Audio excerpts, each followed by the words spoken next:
Kidlat News Updates.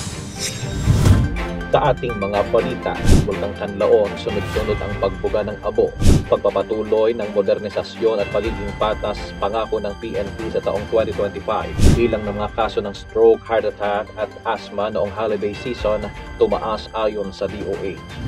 Ako po si Cesar Soriano, kasama ang buong puwersa ng Kidlat News Channel para ihatid ang mga nangungunang balita sa buong kapuluan ngayon.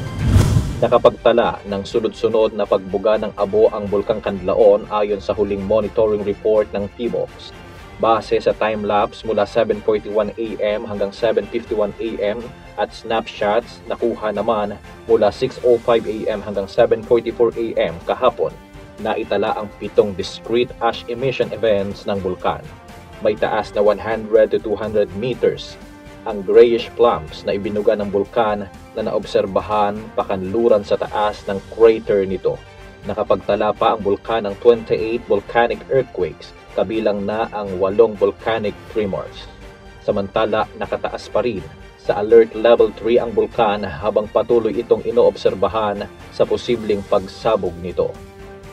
Nangako ang Philippine National Police o PNP na itutuloy nito ang modernization efforts at pananatilihin ang pagiging impartial nito o walang kinikilingan sa taong 2025. Pagbibida ni PNP Chief Police General Romel Francisco Marbil, nag-deploy ang organisasyon ng body-worn cameras, real-time crime mapping at enhanced cybercrime prevention units bilang bahagi ng bisyon ng PNP na maging modern police force para sa isang modernong lipunan. Binigyan din ito ang paggamit ng advanced analytics para maiwasan ang mga krimen, gayon din ang artificial intelligence para manmanan ang mga iligal na aktibidad.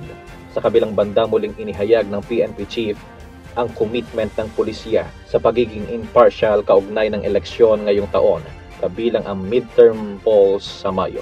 Kasabay nito, nanawagan din si Marbil na mas matibay na kooperasyon sa publiko. Tumaas ang bilang ng mga kaso ng stroke, heart attack at asthma nitong nakalipas na holiday season ayon sa Department of Health o DOH. Naitala ng DOH ang 103 na kaso ng stroke mula Disyembre 22 hanggang 30 sa 8 ospital ng bansa na naging sentinel sites ng ahensya.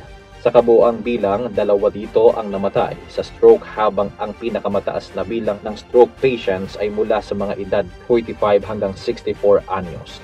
Sumipa naman sa 62 ang naitalang kaso ng acute coronary syndrome o ACS na isang kondisyon ng biglaang pagbabago ng taloy ng dugo sa puso na sanhi ng heart attack.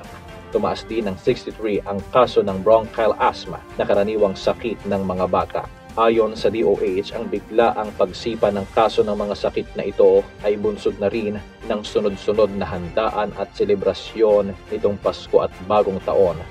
Para sa Kidlat News Updates, ito si JP Adaw, nag-uulat. At inyo pong natunghayan ang mga headlines sa nakalipas na mga oras. Manatiling nakatutok para sa mga susunod na updates at breaking news. Ako po si Cesar Soriano, kasama nyo sa bawat pagputok ng balita.